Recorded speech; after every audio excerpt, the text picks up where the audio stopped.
नमस्कार, मैं Dhananjay Kumar the public India में आपका स्वागत है। शशि थरूर राहुल गांधी से नाराज और नाराजगी में जो उन्होंने लिखा है, उसे अपने नेता के बारे में उनका लिखा जाना सही नहीं माना जाएगा। उन्होंने लिखा कि कोई अज्ञानता में खुश हो तो बुद्धिमानी दिखाना मूर्खता है। यानी राहुल गांधी अज्ञानता में घिरे हुए हैं, अज्ञानता से घिरे हुए हैं और वो स्वयं शशि थरूर बुद्धिमान है, ये कहना चाह रहे हैं। एक कहीं भी कहा जाता है कि जो नेता होता है, जो बॉस होता है, वो सुप्रीम होता है, उसके पास वीटो पावर होता है और उसके लिए 2 रूल माने जाते हैं। अगर जिसको समझ में नहीं आए उसके लिए 2 रूल कहा जाता है। कहीं भी किसी भी लीडरशिप को लेकर के कहा गया है। Rule number 1, boss is always right. Boss is always right. Rule number 2, if boss is wrong, see rule number 1। किसी भी पार्टी के लिए भी ये ज़रूरी है कि आप नेता की बात सुनिए। नेता से आपकी असहमति है, तो आप पार्टी फ्रंट पर या उनसे मिल करके अपनी बात रखिए और समझाने का प्रयास कीजिए। और अगर नहीं समझते हैं, तो ये मान लीजिए कि बॉस जो है, आपकी बात को सही नहीं मान रहा है। और अगर आप जिद पे हैं कि नहीं जो मैं कह रहा हूँ यही सही, तो आपके लिए 2 रास्ता है। या तो पार्टी छोड़ कर के चले जाइए या फिर जो है चुप्पी साधिए। शशि थरूर इसके पहले भी जो है राहुल गांधी के खिलाफ रह चुके हैं। जो G23 था, असंतुष्टों का गुट हुआ करता था, शशि थरूर उसमें भी। ठीक है, शशि थरूर जो है वो अंतर्राष्ट्रीय छवि के व्यक्ति है, लेकिन पार्टी चलाना जो है, अंतर्राष्ट्रीय छवि से पार्टी चलती नहीं। शशि थरूर कांग्रेस अध्यक्ष का चुनाव भी लड़ चुके हैं। जब खड़गे जी को अध्यक्ष के तौर पे नामित किया गया था, तो शशि थरूर भी चुनाव लड़े और इसमें कोई गड़बड़ी नहीं थी। शशि थरूर लड़े, ठीक बात है, लेकिन वो हार गए। अब उसके बाद जो जिस तरह से अभी हाल में शशि थरूर का बयान आया है, उसको लेकर के नाराजगी किसी को भी नहीं है। अभी जो देश के राजनीतिक हालात है, उसमें वो सदा संहिता वाली राजनीति नहीं चल रही है, मार काट वाली राजनीति चल रही है।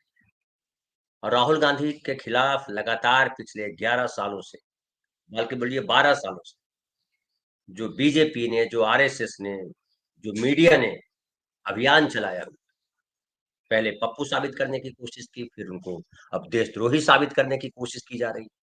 तो ये लड़ाई जो है वो सामान्य राजनीतिक लड़ाई नहीं है। ये लड़ाई जो है वो जीने मरने की लड़ाई है। और इस जीने मरने की लड़ाई में अगर आप दुश्मन के साथ जाके खड़े हो, अगर आप दुश्मन की तारीफ करने लगते, तो ये मान लिया जाना चाहिए कि आप दुश्मन के साथ हैं और आप जो है घर का भेदी लंका ढाए हैं। विभीषण हालांकि राम के साथ थे इसलिए उनकी तारीफ की जाती है, लेकिन हमारे गांव में विभीषण अच्छा नहीं माना जाता, इसलिए किसी का नाम नहीं लिया, किसी का नाम नहीं रखा गया विभीषण, क्योंकि विभीषण जो है फाइनली घर फोड़ने वाला माना गया।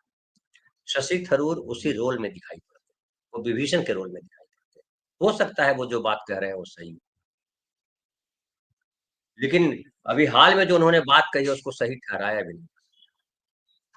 उन्होंने नरेंद्र मोदी के विदेश यात्रा को लेकर के, अभी जो वो अमेरिका गए, उसको लेकर के उन्होंने तारीफ की और कहा कि नरेंद्र मोदी जी की ये यात्रा जो है महत्वपूर्ण यात्रा है और इससे देश को बहुत फायदा होगा। अब उन्होंने ये भी कहा कि मुझे लगता है कि इसमें कुछ सकारात्मक हासिल हुआ है। मैं एक भारतीय के रूप में इसकी सराहना करता हूँ। इस मामले में मैंने पूरी तरह से राष्ट्रीय हित में बात की है। जबकि कांग्रेस पार्टी का स्टैंड जो है साफ-साफ है कि नरेंद्र मोदी की जो यात्रा है वो सफल यात्रा नहीं रही और कोई कह भी नहीं सकता। नरेंद्र मोदी जी की यात्रा सफल तब मानी जाती जब जो भारत अवैध अप्रवासी भारतीय भेजे गए हिंदुस्तान, उनको हथकड़ी लगाकर नहीं भेजा जाता, उनके पाँव में जंजीर बांध कर नहीं भेजा जाता। लेकिन नरेंद्र मोदी जी के वहाँ जाने के बाद भी 2 खेप आई जहाज की, उसके बाद अभी भी नागरिकों को भेजा जा रहा है।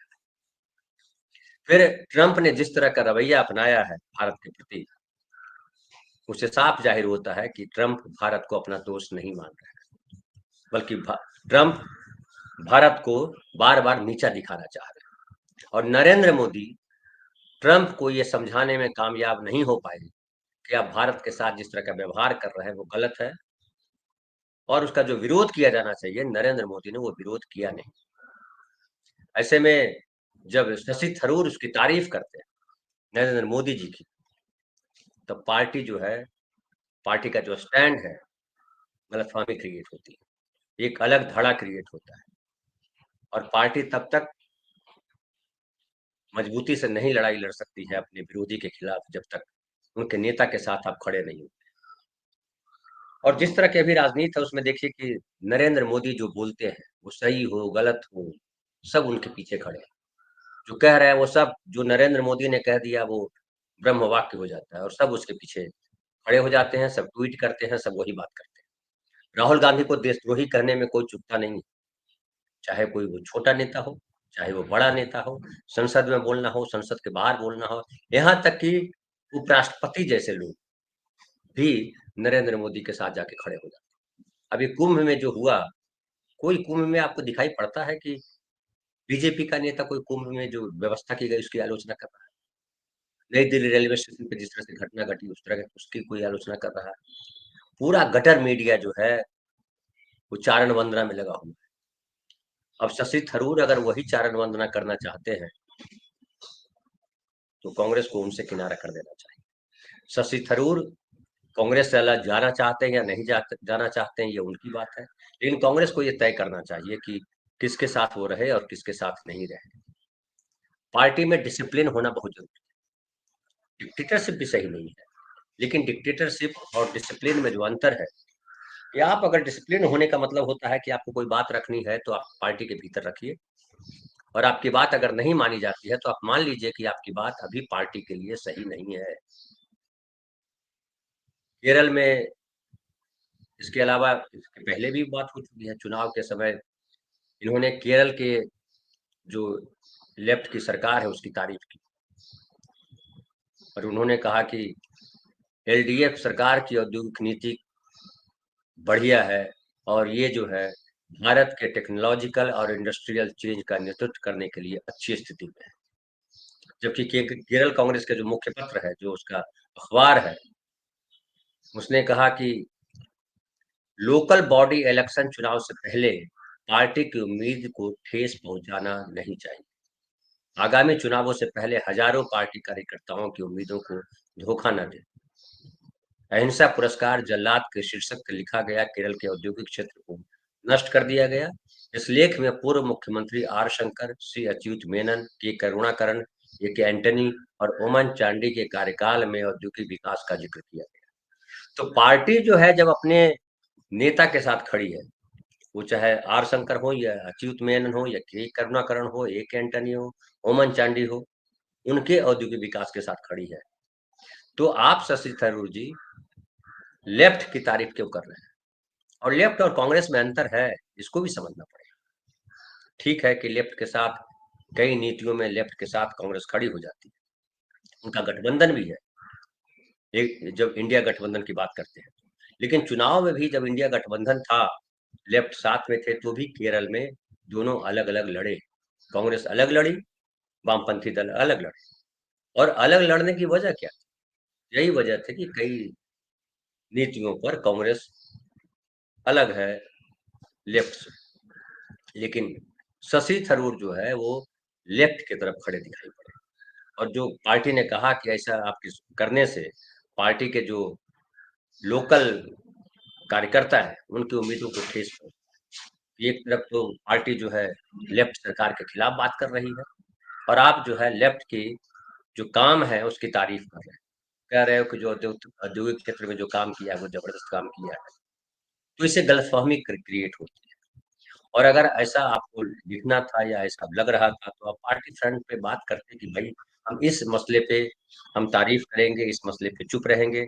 कई दफा ये होता है कि कोई चीज अच्छी भी लगती है तो पार्टी के हित में, ठीक है, राष्ट्रीय हित तो सबसे जरूरी है, इससे कोई इनकार नहीं कर सकता, लेकिन आप राष्ट्रीय हित गिना रहे हैं और पार्टी अगर आपकी बात से सहमत नहीं है तो फिर तो लगता है कि पार्टी राष्ट्रीय हित के खिलाफ जा रही है। और ऐसी स्थिति में जब बीजेपी राहुल गांधी को विलेन साबित करने में लगी, अगर उनकी ही पार्टी का कोई नेता राहुल गांधी को मूर्ख बताने लगे, तो ये चिंता की बात हो जाती है। शशि थरूर लगातार यही कर रहे हैं और वो कह रहे हैं कि हमको बोलने नहीं दिया जा रहा है, हमको पार्टी के अंदर पहचान बनाने और नेतृत्व की भूमिका निभाने का मौका नहीं दिया जा रहा। वो कह रहे हैं कि अपने बारे में बोल रहे हैं कि पार्टी के नेतृत्व को संभालने के लिए हम पूरी तरह सक्षम हैं, लेकिन राहुल गांधी ने पार्टी के संसदीय नेता के रूप में अपना कार्यभार संभालने का निर्णय, मतलब उनको बनाया जाना चाहिए था संसदीय दल का नेता। वो कह रहे हैं कि क्या कांग्रेस उन्हें राज्य राजनीति पर ध्यान केंद्रित करने का सुझाव दे रही है? एआईसीसी का यही इरादा है तो उन्हें अपनी भूमिका के बारे में स्पष्ट जानकारी मिली। मैं कांग्रेस के युवा विंग की जिम्मेदारी संभालने को तैयार हूँ। यह प्रस्ताव स्वीकार नहीं किया जा रहा। क्या राहुल गांधी उनकी महत्वाकांक्षाओं को लेकर गंभीर नहीं है? तो ये सारे सवाल उन्होंने उठाए। हालांकि जयराम रमेश ने कहा है कि कांग्रेस एकमात्र पार्टी है जहां व्यक्ति की स्वतंत्रता है और कई बार लोग अपने विचार व्यक्त करते हैं जो पार्टी की सामूहिक राय नहीं है। लेकिन सामूहिक राय नहीं हो और अपने विचार व्यक्त करें, वो समझ में आता है कि चलिए ठीक है, मेरा स्टैंड है, कोई दिक्कत नहीं, उससे भी कोई ज्यादा परेशानी नहीं होती है। लेकिन जब आप अपने नेता को ही बेवकूफ बताने लगेंगे, नेता के खिलाफ बोलने लगेंगे, तब तो दिक्कत हो जाएगी। और कांग्रेस पार्टी में ऐसे कई नेता, अक्सर ये जिक्र आता है कि कांग्रेस पार्टी में जो है बीजेपी के स्लीपर सेल है। शशि थरूर का जो बयान है कि अमेरिका जाकर के नरेंद्र मोदी ने राष्ट्र हित में काम किया है,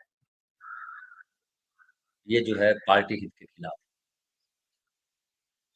क्या किया नरेंद्र मोदी जी ने?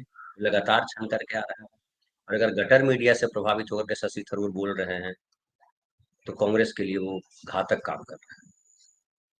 और राहुल गांधी से मीटिंग के बाद भी राहुल गांधी ने अगर उनको नहीं दिया कोई पद या कोई जिम्मेदारी उनको नहीं सौंपी है, तो पहले उनको अपने अंदर ये ठीक करना चाहिए कि किस तरह से हम पार्टी लाइन पे आए।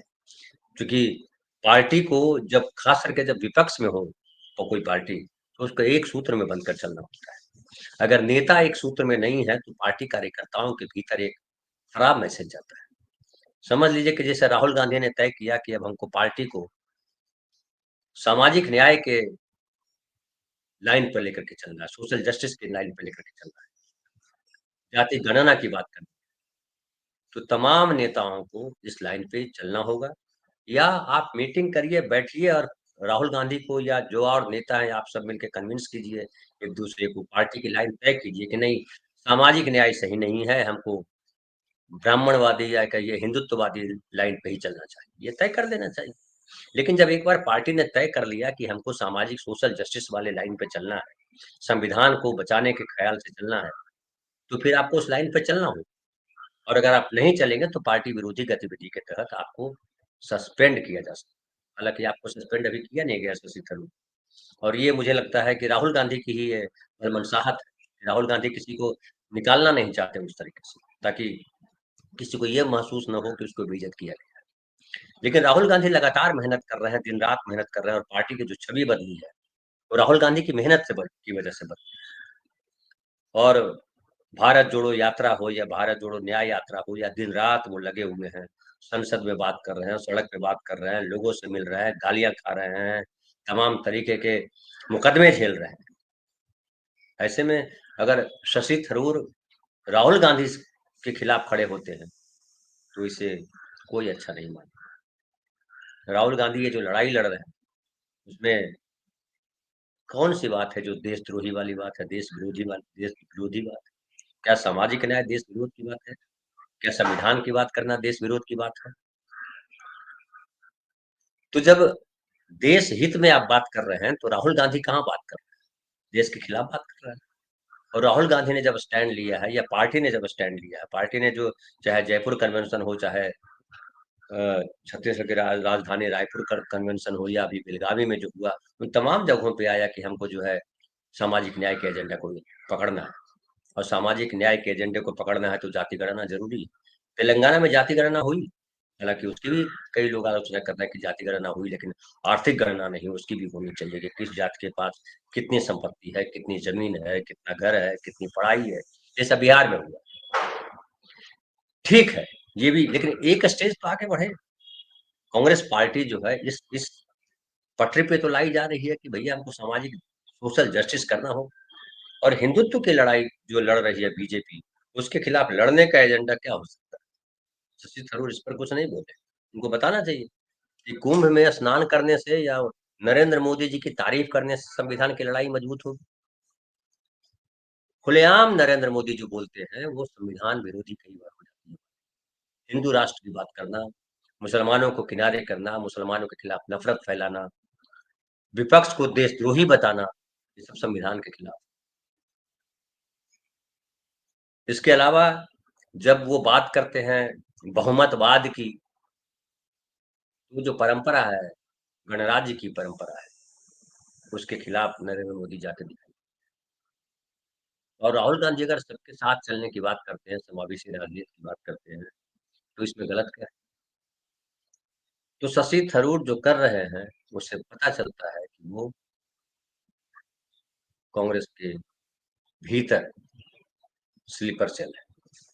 और राहुल गांधी ने जो कहा है कि हम किसी को निकालते नहीं है, जिनको मन करता है जाइए, आपको ईडी सीबीआई से डर लगता है, कोई पद चाहिए तो निकल जाइए आप। तो अब शशि थरूर जो है क्या एक्शन लेते हैं वो तो आने वाला समय बताएगा, या कांग्रेस क्या करती है। लेकिन शशि थरूर जी का स्टैंड जो है, शशि थरूर जी को इसके पहले मंत्री बनाया गया था, उनको दिया गया था सम्मान, और लगातार वो चर्चा में बने रहते हैं अपने बयानों को लेकर के। लेकिन अगर आप कांग्रेस ही सच्चे मायने में कांग्रेसी है, तो आपको राहुल गांधी के साथ खड़ा हो, आप उनके पीछे मत जाइए, लेकिन साथ में जो चल रहे हैं, अगर सामाजिक न्याय का जो उनका स्टैंड है, उस पर आप किस तरह से बात कर रहे हैं, ये तो अब देखना है कि शशि थरूर क्या करते हैं। उन्होंने तो अपनी तरफ से बोल दिया है, कांग्रेस पार्टी क्या स्टैंड लेती है, लेकिन मेरी राय है कि कांग्रेस पार्टी को स्टैंड लेना चाहिए और शशि थरूर जी को विदा कर देना चाहिए। ये डिसिप्लिन का मामला केवल नहीं है, ये मामला है कि आप पार्टी के खिलाफ बयानबाजी करके पार्टी को कमजोर कर, और पार्टी के को कमजोर करने वाले को पार्टी में नहीं रहने देना चाहिए। फिलहाल इतना ही, बहुत बहुत धन्यवाद। कल फिर मिलते हैं किसी नए